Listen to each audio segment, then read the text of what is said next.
रिमझिम recording studio में आपका स्वागत है।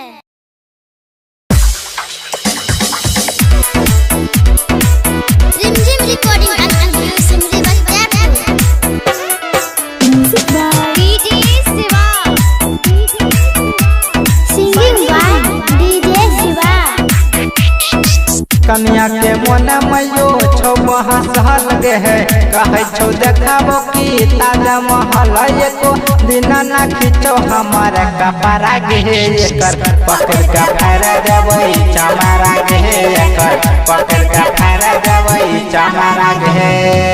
कम के डर समयो घर में घुस छो पर दिन भर रात टीवी देखे छो एकरा खातिर हो छो घर में लाफारा गे एकर पकड़ का फेरा देबै चमारा गे मयो पकड़ का फेरा देबै चमारा गे।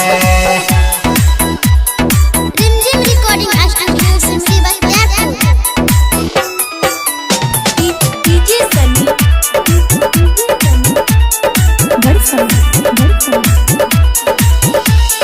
अपन बाप के बिगड़ल बेटी छै खेलायर कहियो पकड़ के देबै देह के ससायर कहियो पकड़ के देबै देह के ससायर देह के ससायर देह के ससायर सोखे एकरा घूम के छापारा गे एकर पकड़ के फेरा देबै चमारा गे मयो पकड़ के फेरा देबै चमारा गे।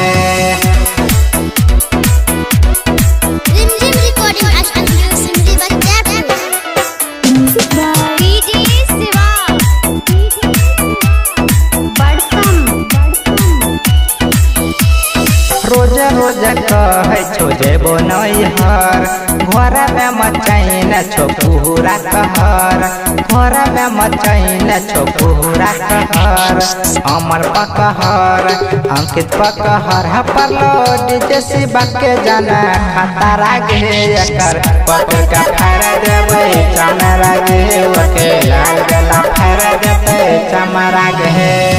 कन्या के मन मयो छो महल गे है कहे छो देखाबो की ताजा महल एको दिन ना खींचो हमारा कपड़ा गे एकर पकड़ का फेरा देबै चमारा गे एकर पकड़ का फेरा देबै चमारा गे।